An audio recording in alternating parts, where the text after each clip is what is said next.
ملحیان تسنیہ ہوگا، اور حباریان فی حبارا، اور حبارا میں حباریان، یہ کس کی مثال ہے؟ یہ حبارا میں ثلاثی سے زائد کی مثال ہے، ثلاثی سے، تو یہاں بھی یا کو واو کو یا سے بدل دیں گے۔ حبارہ میں حبارہ یا تھا، حبارہ یا تھا، تو الف مکسورہ جو یہاں ہے نا وہ یا سے بدل ہو کر آیا ہے، لہٰذا تثنیہ میں اس یا کو لوٹا دیں گے، تثنیہ میں یا کو اب کہیں گے حبارہ یان۔ حبارہ کا معنی لکھا بین السطور میں کہ حبارہ بالضم یعنی ہاں پر ضمہ، نام پرندہ، اس ایک پرندہ کا نام ہے، از جنس مرغابی، مرغابی کے جنس سے ہے، اور حاشیہ میں لکھا وہ آرا سرخاب گوید، اس کو سرخاب بولتے ہیں، ایک پرندہ کا نام ہے سرخاب، اسی کو کہتے ہیں حبارہ۔ تو ان تمام صورت میں اگر یا سے بدل ہو کر الف آیا تب بھی تثنیہ میں یا بدل دیں گے، اگر واو سے بدل آیا تب بھی تثنیہ میں یا سے لوٹا دیں گے، اور اگر ثلاثی سے زائد ہے تب بھی کیا کر دیں گے؟ آپ بولیں گے راہا میں راہیان، ملہا میں ملہیان، حبارہ میں حباریان، اور اس وقت حبلیان، حبلا میں حبلیان، حبلیان، حاملہ عورت۔ اچھا معنی کیا ہوا؟ رہا کا معنی ہو گیا چکی ہے نا، ملہا کا معنی ہے مشغول کرنا، حاشیہ میں لکھا ہے 9 نمبر میں، ملہا مشغول کر دینا، مشغول کرنا، اور حبارہ کا معنی تو ہو ہی گیا سرخاب، اور حبلہ کا معنی حاملہ عورت۔ وَأَمَّا الْمَمْدُودُ فَإِنْ كَانَتْ حَمْزَتُهُ أَصْلِيَّةً تُثْبَتُ، لیکن ممدودہ یعنی الف ممدودہ اگر اس کا حمزہ اصلی ہو، اگر اس کا حمزہ اصلی ہو تثبت ہو، باقی رکھا جائے گا، کیا کرا جائے گا؟ باقی رکھا جائے گا، ثابت رکھا، جیسے قرآ میں قرآن، قرآ قاری کی جمع ہے قرآ، اب اس کی تثنیہ اگر لانا ہے تو قرائن میں جو حمزہ وہ اصلی ہے، لہذا تثنیہ میں الف حمزہ کو باقی رکھا جائے گا، اب تثنیہ ہوگا قرآن، قاری واحد، قرآن تثنیہ، قرآ جمع۔ سمجھ شریف میں بات آئی؟ وَإِنْ كَانَتْ لِلتَّانِیثِ تُقَلَّبُ، اور اگر حمزہ تانیث کے لیے ہو تو بدل دیا جائے گا، اور اگر حمزہ تانیث کے لیے ہو تقلب واون، تو اس کو واو سے بدل دیا جائے گا، جیسے ہمرا وان فی ہمراء، ہمراء میں ہمرا وان، ہمراء میں جو حمزہ ہے وہ کس کے لیے ہے؟ تانیث کے لیے ہے، لہذا جب اس کا تثنیہ بنانا ہو تو اس حمزہ کو واو سے بدل دیں گے، اب بولیں گے ہمراء وان۔ وَإِنْ كَانَتْ بَدَلًا مِنْ أَصْلٍ وَاوًا أَوْ يَاءً جَازَ فِيهِ الْوَجْهَانِ، اور اگر وہی کہا بدل من اصل وان او یا ان، کیا معنی ہوگا اس کا؟ اور اگر وہ حمزہ سے بدل ہو اصل سے، اور اگر وہ حمزہ سے بدل ہو اصل سے، اس حال میں کہ واو ہو یا جی، اور اگر کیا لکھا ہو اصل سے بدل ہو واو یا ہو کر، تو اس میں 2 وجہ جائز ہے جی، کیا مانا پڑے آپ؟ اور اگر حمزہ سے بدل ہو اصل سے، اس حال میں کہ واو ہو یا ہو، تو اس میں 2 وجہ جائز ہے، کساوان و کساآن، یعنی حمزہ کو باقی رکھنا بھی جائز ہے اور حمزہ کو واو سے بدلنا بھی جائز ہے، تو کسا کی تثنیہ ہوگی کساآن کساوان، وہ یجب حذف نونہ عند الاضافۃ، اور تثنیہ کے نون کو حذف کرنا واجب ہے اضافت کے وقت، اضافت کے، ہاں وہ تو آپ پہلے بھی پڑھ چکے ہیں، تثنیہ قانون ہمیشہ مقصور ہوتا ہے، جمع قانون ہمیشہ مفتوح ہوتا ہے، اور اضافت کے وقت وہ دونوں نون گر جاتے ہیں۔ کیوں گر جاتے ہیں اس کی بھی وجہ پڑھ چکے ہیں، کیونکہ اضافت کے وقت تنوین گر جاتی ہے، اور تثنیہ قانون تنوین کے بدل میں ہوتا ہے، وہ فرع ہوتا ہے، جب اصل گر جاتا ہے تو فرع بھی۔ تقول جاءنی غلام زید و مسلم مصر، تم کہو گے آئے میرے پاس زید کے 2 غلام اور مصر کے 2 مسلمان، اصل میں تھا غلامان زیدین مسلمان مصری، لیکن اضافت کی وجہ سے تثنیہ کے نون گر گئے۔ وَكَذَلِكَ تُحْذَفُ تاء التانیث، اور اسی طرح تائے تانیث کو حذف کر دیا جائے گا۔ بولیے، اضافت کے وقت تائے تانیث کو حذف کر دیا جائے گا، کس میں؟ صفحہ پلٹیے تب سنیے، ہاں، اور اسی طرح تائے تانیث کو حذف کر دیا جائے گا فی تثنیۃ الخصیۃ والالیۃ خاصۃ، خصیہ اور الیہ کی تثنیہ میں خاص کر، خصیہ اور الیہ کی تثنیہ میں، خصیہ جانتے آپ لوگ؟ خصیہ جانتے ہیں، محترم لوگوں کا ہوتا ہے، اعلی تناسل کے نیچے چھوٹے بچوں کو آپ نے دیکھا ہوگا، اس کو خصیہ بولتے ہیں، اور الیہ اعلی تناسل کو بولتے ہیں۔ تو خصیہ اور الیہ کی تثنیہ میں خاص کر تائے تانیث کو حذف کر دیا جاتا ہے۔ بولیے نا جی، خصیہ مرد کے اعلی تناسل کی بیچ کو کہا جاتا ہے، نہیں تو الیہ اعلی تناسل میں بول دیا، الیہ کا معنی لکھا ہے چتر، سرید، ٹھیک ہے، تو الیہ کا معنی وہ ہے، اور ظاہر ہے ہر مرد کے 2 خصیہ ہوتے ہیں، اسی طرح ہر انسان کے 2 چتر ہوتی ہیں، تو ایک خصیہ چونکہ دوسری خصیے کو لازم ہے، اسی طرح ایک چتر دوسری چتر کو لازم ہے، اس لیے ہر ایک شدت اتصال کی وجہ سے دونوں ایک دوسرے سے ملے ہوتے ہیں، سرین 2 ہوتے ہیں بہن، ہے نا، تو دونوں خصیہ بھی ملے جلے رہتے ہیں، اور دونوں چتر بھی ملے جلے ہوتے ہیں، کافی اتصال ہوتا ہے، تو ملے رہنے کی وجہ سے گویا ایک ہی ہوتا ہے، وہ گویا ایک ہی ہوتا ہے، تو اس میں تا کو محفوظ رکھا جائے گا تو لازم آئے گا کہ مفرد حکمی کے بیچ میں تائے تانیث ہو، اور یہ ممنوع ہے۔ سمجھ شریف میں بات آئی؟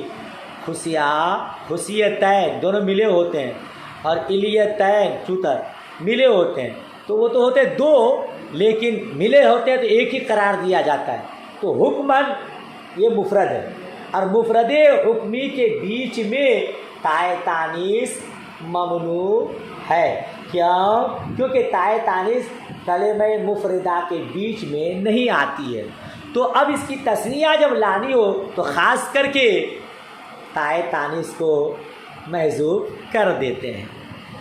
پوری بات سمجھ شریف میں آئی؟ تقول خصیان و الیان لأنہما متلازمان، آپ کہیں گے خصیان الیان، خصیتان نہیں بولیں گے، الیتان نہیں بولیں گے، ٹھیک ہے؟ اچھا، پھر بعد میں لکھا ہے وَإِنَّمَا جَازَ حَذْفُ التَّاءِ فِي، کیا لکھا ہے نیچے بین سطر میں؟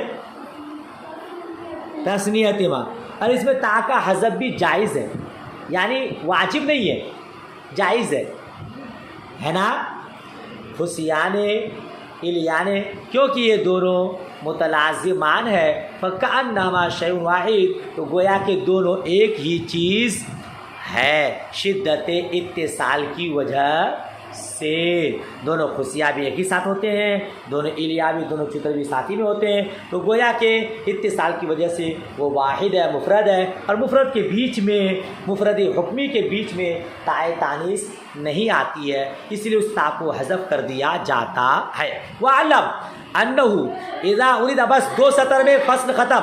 وَعَلَمْ أَنَّهُ اذا اريد اضافة مثنى الى المثنى يعبر عن الاول بلفظ الجمع۔ سنو، جب تثنیہ کی اضافت تثنیہ کی طرف کی جائے تو پہلے کو لفظ جمع کے ساتھ تعبیر کیا جاتا ہے۔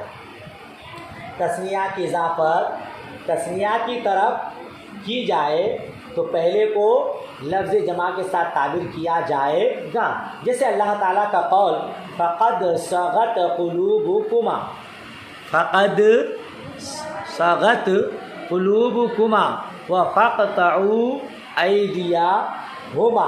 دیکھیے آپ، فقد صغت قلوبکما کیا مطلب؟ تحقیق کے تم دونوں کے دل مائل ہوئے، تحقیق کے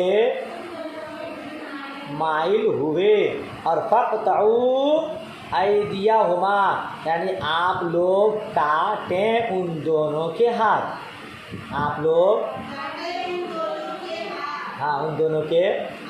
یہاں دیکھیے آپ، فقط صغت قلوبکما میں قلوب مضاف ہے، قلوب مضاف ہے، کس کی طرف؟ کما، ضمیر مضاف الیہ ہے کما کی طرف، تو اصل میں ہونا چاہیے قلبان ہے نا، اور کما، قلبان کما، تم دونوں کے قلب، لیکن مضاف کو جمع یعنی قلوب سے تعبیر کیا گیا ہے۔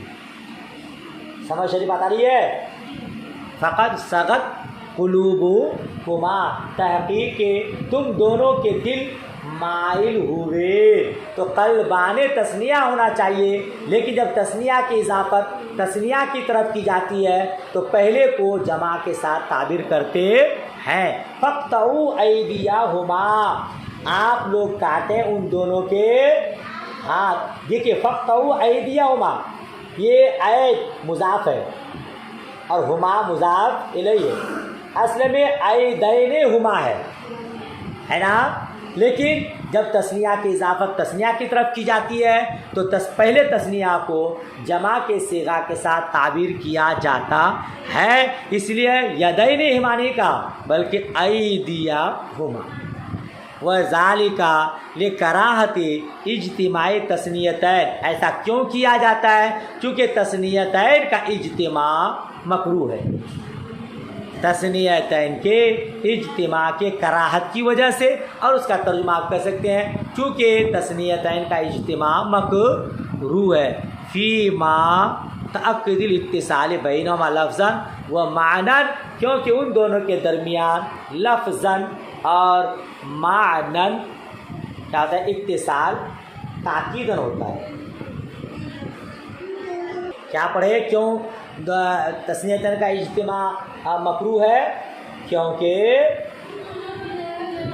اس کی ان دونوں کے درمیان تعلق لفظاً معنی مضبوط ہوتا ہے، اسی لیے تثنیتین کا اجتماع نہیں ہوتا ہے، بلکہ ایک تثنیہ کی اضافت دوسرے تثنیہ کی طرف ہو تو پہلے کو جمع کے صیغہ کے ساتھ تعبیر کرتے ہیں۔ ماشاءاللہ، فصل مکمل، اچھے سے یاد کر لیجئے گا، دعائے خیر میں یاد۔ اللہ حافظ۔